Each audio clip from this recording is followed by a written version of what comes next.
Hey guys, today we're talking about one of the essential items you'll need to be successful in the woods as a mobile hunter, the gear strap.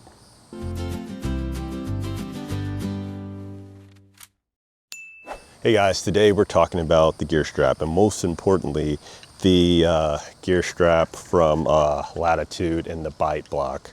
I was not a non-believer, so I didn't really believe the hype, but I'll show you. Start off with the one that I actually started off with last year. So I used a mixture of two gear straps. This is the primary one, and then I also have another one that I use. But it has these cool little hooks that awesome enough. They glow in the dark. But what I had an issue with is they have a system that's binded by this little pulley here, and then it just makes it kind of tough for you to pull it out. But what I've had issues with, it's fallen so many times, and imagine it's pitch black or even like a middle of an important hunt and it falls. It's lightweight, but I've had issues with it because it's fallen and it's not been able to hold the weight of my bag and my bow. And sometimes I've had to hold my bow like sitting on my leg or just weird, and it just made it ultimately uncomfortable. My bow fell twice this year, and my gun during gun season fell again, and then it just kind of threw things off, and then I had to double check to make sure everything was still sighted in, and it was just not good, not a good experience. So I did some research, and now I finally moved on to the Latitude gear strap. Again, I'm probably late to the game, but I wanted to show that it works, and I'm not sponsored by Latitude, so I wanted to make sure that I'm providing like a biased opinion from someone. So here we go. It's light, super light, and even with the strap attached, it adds pretty much no weight. I'll wear my saddle in, and it'll just be in my pouch. I didn't go. So cool thing about I enjoy, and I'll bring to your attention, there is a loop here that connects in through here, so there's a mouth that will keep it tied, and then additionally there's a strap that pulls tight to the tree, so it gives you that friction, that grip that's going to be nice and tight. And to have your equipment hanging up in a tree successfully, and you can just focus on the task at hand, which is getting the deer. So I'm going to put it up, I'm going to show you kind of how I've experienced it and the cool things that I honestly didn't know until I did my own research and kind of played around with it. Oop, messed that up. And it's cool, even if I did that, there's no clinking. There's no clinking.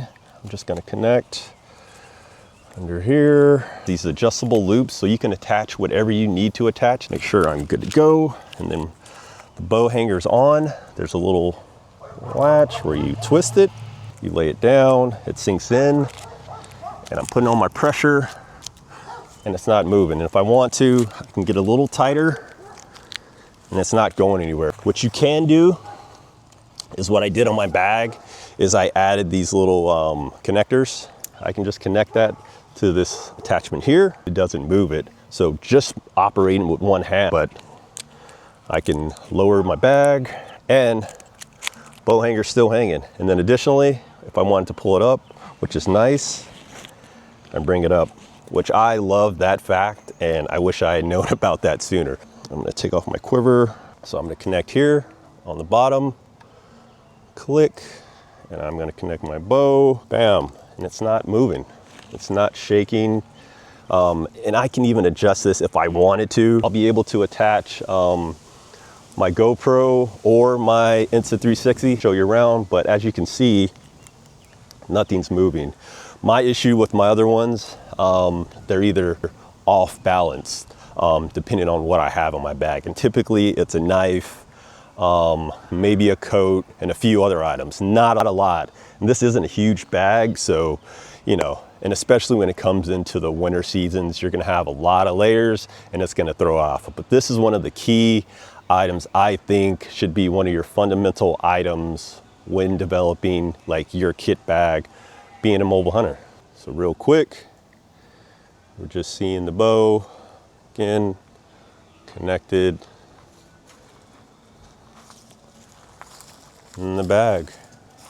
Pretty simple. And as you can see, as we go around, it's nicely evened, and then the different loops you can adjust whatever you want in them. It's just the one that I recently got, and I wanted to share with you guys. Check it out. So yeah, that is it. If you have any comments, questions, concerns, or adjustments, or maybe you know the connection point that would be optimum to hang an additional Insta360 or GoPro or action camera, let me know, and that would be awesome. If not, I'm going to keep researching and get out there. This is a pretty exciting item. I would just want to show everyone, like, it's not going to break the bank, but it's also going to be one of the fundamental cornerstones of your hunting, to have your kit set, like your house set.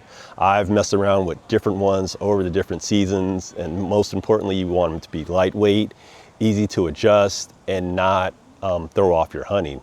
So if you have any comments, questions, please let me know. Thank you guys for watching Outdoors with Greg. Thank you. Bye.